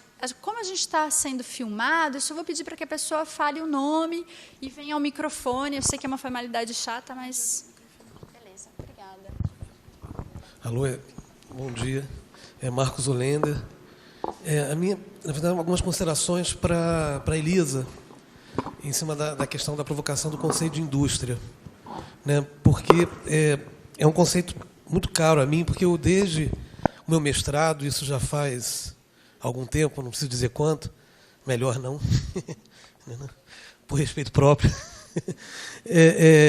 eu me detenho nesse conceito, porque, por exemplo, no meu mestrado comecei trabalhando com essas exposições, e eu trabalhei com um periódico nacional muito importante, que é o Auxiliador da Indústria Nacional, que é o periódico da Sociedade Auxiliadora da Indústria Nacional, que é um periódico que vem desde 1824, vai até praticamente um pouco depois da República, 1899, se não me engano. Eu trabalhei uns 40 anos nesse periódico, de 24 até 60 e poucos. E aí você percebe dois conceitos de indústria convivendo.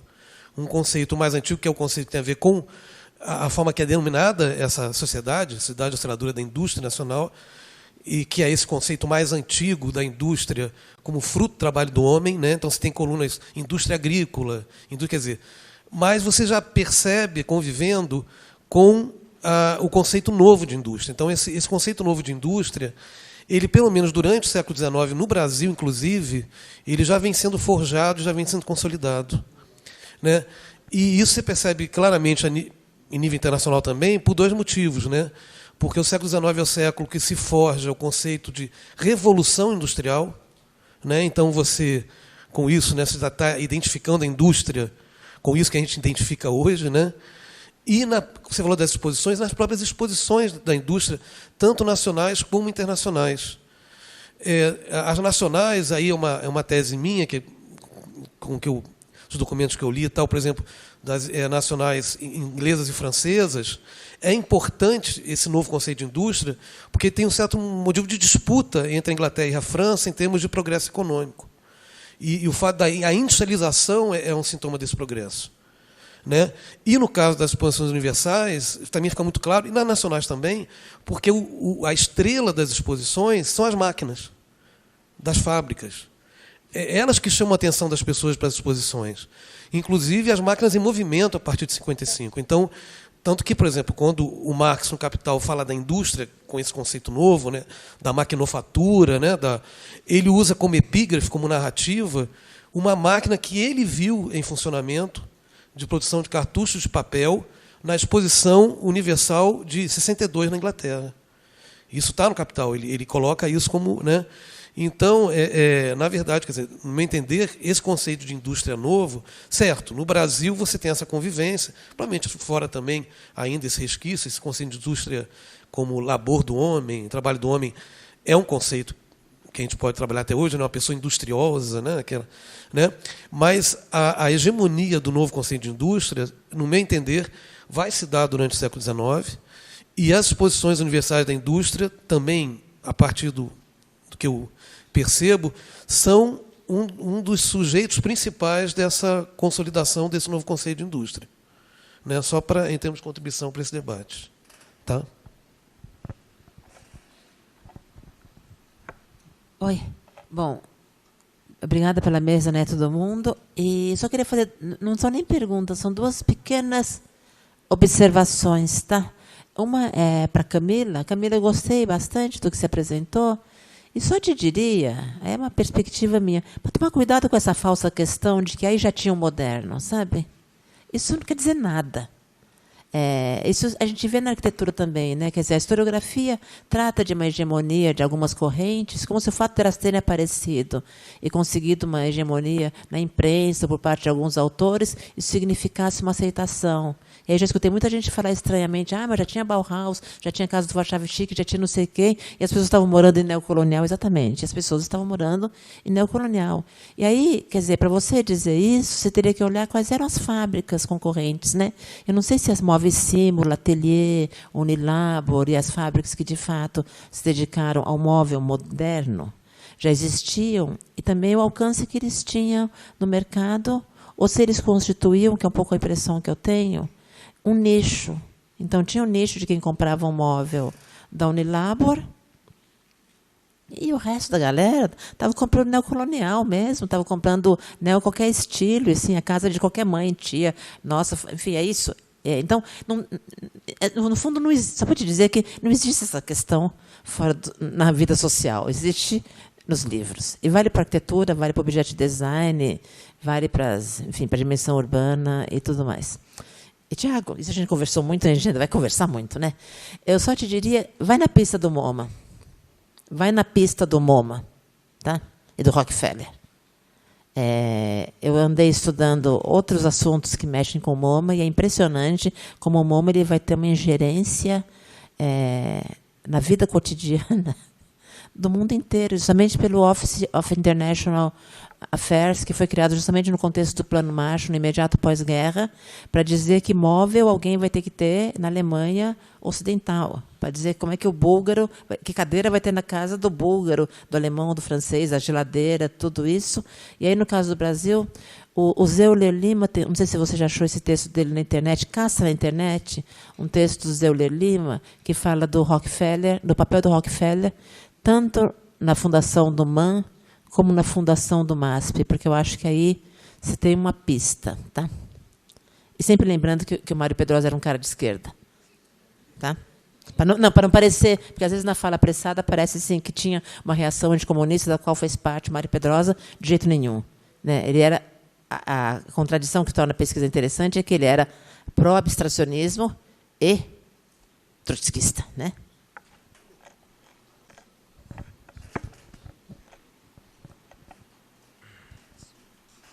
Bom dia, meu nome é Adson, trabalho na Secretaria de Cultura de Fortaleza. A minha pergunta vai para a Camila e para a Elisa. A Camila, primeiro, é sobre essa escola de marcenaria que produzia, de certa forma, esses desenhos e tal. Qual era o público para atender esse material? Porque eu também fico pensando, a gente fala da arte, um estilo tal, mas assim, a gente está vivendo nesse momento da industrialização. Então, assim, será que realmente é um público restrito? Né?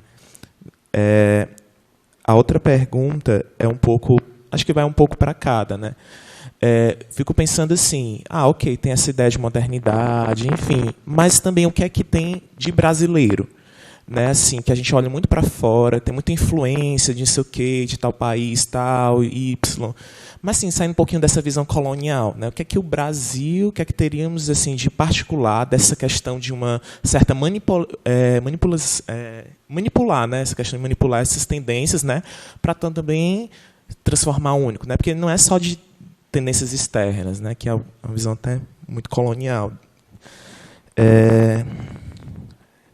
E da fotografia da Elisa, me chamou muito bem a atenção, que ela colocou aquela questão da uma possível montagem de uma foto e tal. Aí eu fiquei assim meio pensativo, será que realmente era isso, é uma montagem? Porque assim, será que não é uma justa posição de já existia ali, tirando uma foto? Porque eu fico pensando, qual a intencionalidade? Eu sei que você até colocou um pouco na sua fala de fazer essa questão, essa relação do rudimentar com o industrial, mas eu fico pensando, havia essas técnicas aqui, né? E que técnicas são essas para serem inseridas numa fotografia dentro da indústria, entendeu? Obrigado.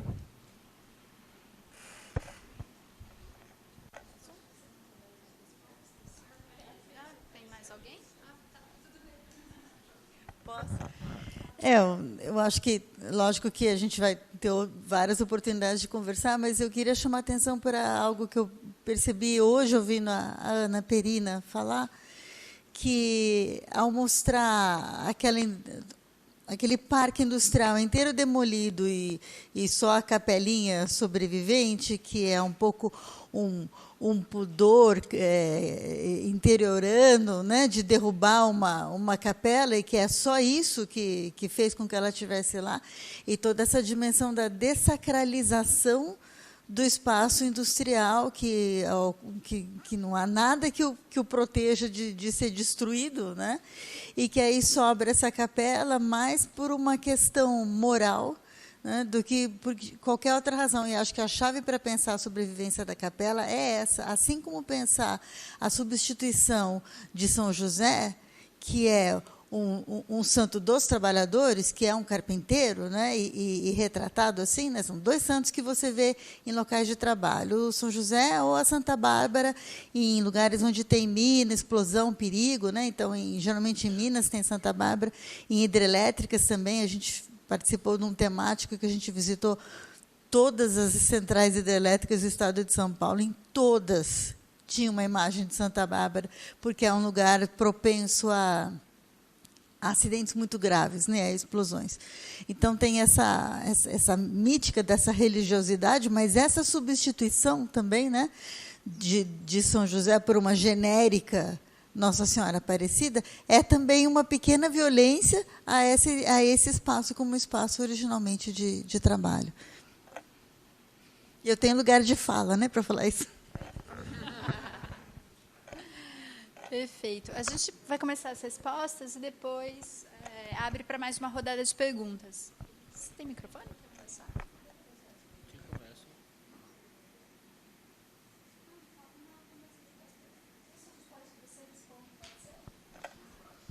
Pode ser. Está funcionando. Diretamente, vou começar com o Adson. Sim, em termos técnicos, é possível. Tem fotografias mais antigas, tem fotografias do século XIX que têm negativos editados. Acho que essa é uma boa palavra. É uma edição analógica, né? Então você recorta um pedaço de uma imagem de um outro negativo e sobrepõe. Mas isso é bastante curioso dentro do álbum, porque é uma sequência do álbum. Então, primeiro aparecem as vistas externas, geralmente mostrando o tamanho do prédio, mostrando a linha férrea próxima do prédio. Depois eles mostram os motores. Os motores são sempre os primeiros, né? E eles aparecem como se fosse um retrato, como se fosse uma pessoa. Depois começam a aparecer as grandes salas de máquina. E elas estão desocupadas. E, por último, aparece o pessoal. Aparecem os trabalhadores, geralmente do lado de fora. E não é por uma questão de iluminação, porque a gente viu o interior das fábricas, elas são extremamente iluminadas. Então, é uma escolha que eles fiquem do lado de fora.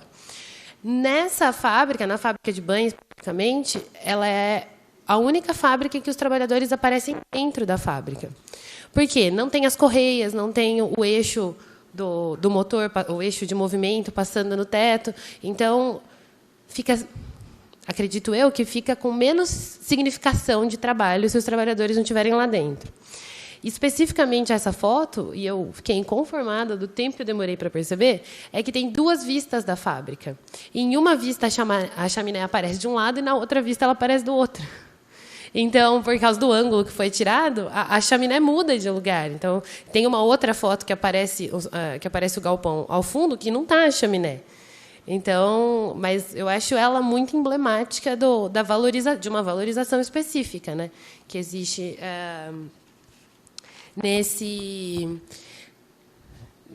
nessa narrativa. E eu acho que entra no questionamento geral que você colocou, que eu acho que também tem a ver com o que o professor Marcos disse. No caso especificamente do Estado de São Paulo, eu acho que a Auxiliadora da Indústria Nacional é do Rio de Janeiro, não é a revista, até porque a industrialização do Rio de Janeiro é anterior. Nesse momento do álbum do Matarazzo, o Rio de Janeiro, como a Cris comentou ontem, é o estado mais industrializado. Inclusive, o Bandeira Júnior, no levantamento que ele faz, ele fala do grande problema dos cariocas que vêm vender os produtos aqui, como isso é problemático para a indústria nacional, que não tem nenhum imposto, enfim. E eu acho que é uma característica, é uma luta, não é uma luta, é próprio da industrialização do Estado de São Paulo, que a indústria do café é muito forte.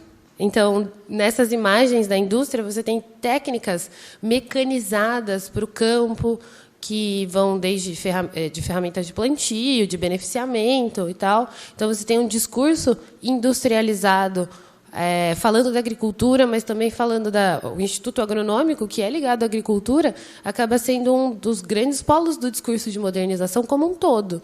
Tanto é que é o principal acervo, assim, né, dessa documentação.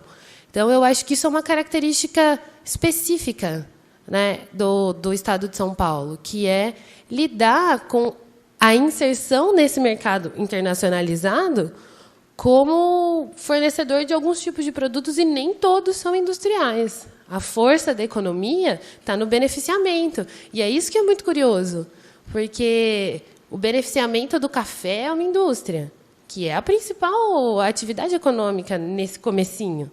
Mas o beneficiamento de outros produtos de outros estados não são industriais. Então, eu acho que é um dilema que esse discurso da modernização, que eu acho que também cai no sentido da indústria.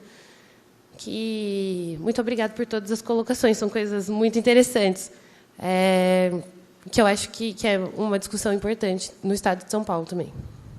Acho que eu respondi. Bom, obrigada pelas perguntas também. Obrigada, Silvana, pela colocação. Tive também muito contato com o seu trabalho, foi importante também.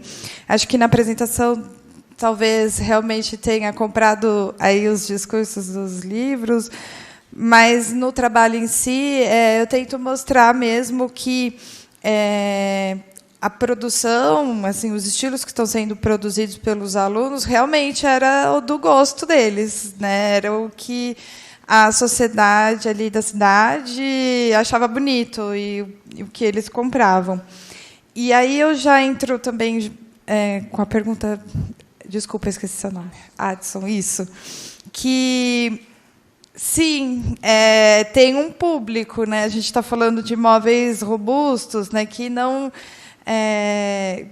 que eles vendiam para ajudar na manutenção ali da escola e ajuda com um ou outro aluno, mas esses móveis maiores tinham um público. E aí, claro, foi muito difícil encontrar onde estão todos esses móveis. Os que eu encontrei, de fato, estão na casa de ex-alunos. Por exemplo, esse que eu encontrei do professor da escola, ele tem um conjunto de jantar com buffet, cristaleira, uma mesa que estende para 8 lugares. Ele não é rico, mas o pai dele, que estava na escola, que era professor, ele encomendou no momento do seu casamento, então, para levar para sua casa. Então, tinha essas questões. E também o móvel que eu encontrei no antiquário estava sendo restaurado e era de uma família importante da cidade. Mas, ao mesmo tempo, nos relatórios, nos livros do arquivo lá do liceu, nós vemos a produção não só de grandes mobiliário, mas de pequenos objetos. Então, porta-retrato, bustos, candelabros, enfim, objetos menores que também tinham um valor menor. Mas, sim, a gente está falando de um público específico, né? Foi o curso mais procurado porque tinha saída, esses móveis, e foi fundado por um certo grupo importante da cidade. Então, acho que a gente pode falar. Eu pesquisei muito no Museu da Casa Brasileira, onde a gente vai ter um panorama aí do que era a Casa Brasileira, né? A gente tem lá o museu em si, que era a casa de um ex-prefeito de São Paulo, então tem todos esses móveis, mas a gente tem exposições do o que tem na nossa casa, né? O que foi a Casa Brasileira. Então, eles até têm um manualzinho com essa discussão, mostrando o que é a Casa Brasileira desde o período colonial até a República. Então, eram casas que não tinham muitos móveis no início, e isso... Bom, ele vai passando por todos esses períodos. E essa questão da ideia do moderno, sim, é muito um discurso político do período, né? Então, como ele se aplica nessas escolas e nessa produção, a gente vê de forma diferente, né? Então, tem todo um debate, né, do que é esse moderno. Não sei se eu respondi.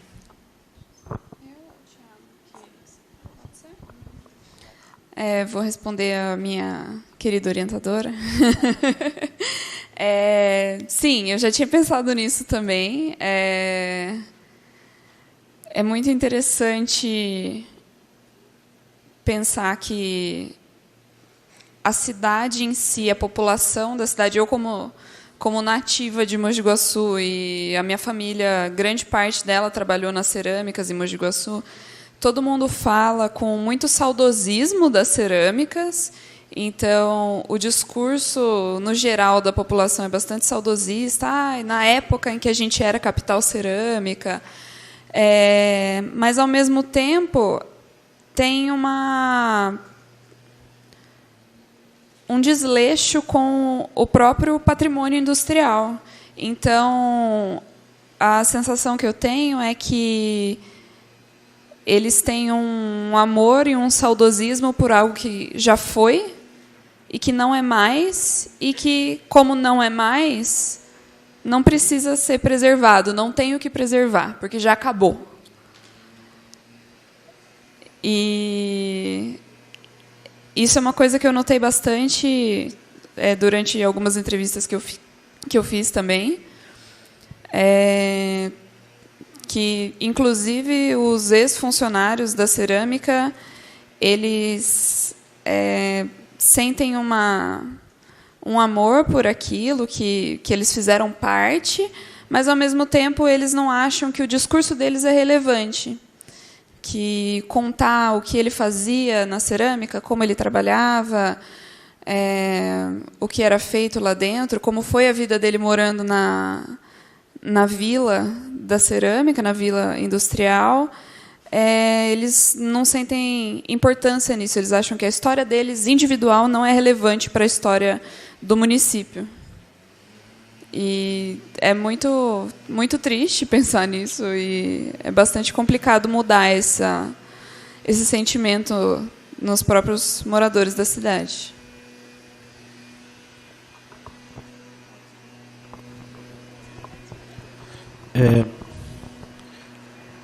Professora Silvana, sempre pontual, assim, muito obrigado, professora. Porque eu até tinha notado, a partir da conversa anterior que nós tivemos, e para falar aqui, acabei esquecendo que são todas as questões do Rockefeller, do MoMA, com os artistas brasileiros e latino-americanos na década de 30. Né? O Portinari tem uma exposição no MoMA, e o MoMA compra muitas obras dele, e também tem aquela situação ficou muito famosa, do Diego Rivera com o Rockefeller na Fundação Rockefeller, né? No Palácio da Fundação Rockefeller. Ou seja, que destruiu o mural dele e tal. E me parece ser uma coisa... Provocou. Mas foi interessante a provocação. E eu lembrei de outra coisa também, que dialoga nesse contexto dessa virada, né? Porque durante a década de 30 há um incentivo muito grande para a produção de arte social nos Estados Unidos, e os muralistas são levados para lá não só para pintar, mas para dar cursos, né? O Siqueiros ficou um tempão dando curso nos Estados Unidos. E aí o próprio Pollock, que eu citei, do expressionismo abstrato, ele começou com um mural de arte social. Né? Então tem essa relação da América como um todo, né? Dos Estados Unidos, do MoMA, na América como um todo. Com relação ao Pedrosa, sim, é meia culpa. Eu esqueci de falar que não é a mesma coisa, não é do mesmo ponto que se fala, né? O abstracionismo do Pedrosa e o abstracionismo do Matarazzo, né? O Pedrosa trotskista, e aí ele traduz o Manifesto por uma Arte Revolucionária Independente do Breton e do Trotsky aqui no Brasil. Então tem um outro caminho a ser colocado. Mas é muito interessante das discussões que têm sido feitas, porque artistas que eram figurativos começam a ingressar no campo da arte abstrata por causa da influência do Pedrosa. O próprio Portinari, que dizia que nunca faria arte abstrata, tem 4 quadros abstratos, por causa da dor de cotovelo com Mário Pedrosa. Então, o Pedrosa tem essa figura. Então, eu vejo que no Brasil ele também é essa figura que eu preciso investigar mais, assim, entender como essa postura dele também orienta o universo da arte brasileira, né? Sim, muito obrigado, professora. Eu vou incorporar essas questões. Vou procurar esse livro do Zé Elder Lima, não tinha, não. Sim. Eu achei uma tese da USP que fala sobre a constituição do MoMA e da Bienal e do MAN, mas o do Zé Elder Lima, eu talvez tenha encontrado e não lembro assim exatamente. Só explicar sobre a traição. Eu espero apresentar os resultados do meu mestrado no segundo encontro, então fica o gancho para a próxima edição. Sendo gravado, hein? Bom, a princípio eu tinha prometido uma segunda rodada de questões, mas já são 10h30, a gente tem uma segunda mesa às 10h40 aqui mesmo, que é a mesa Arquitetura Técnica e Ensino. Então, para a gente poder fazer uma pausa para o banheiro, café, a gente encerra aqui, mas todos nós estaremos presentes ao longo do evento, então os diálogos continuam pós encerramento da mesa. Muito obrigada. Só dizer que é lindo ver o auditório cheio. Queria agradecer mais uma vez a todos os presentes. Obrigada.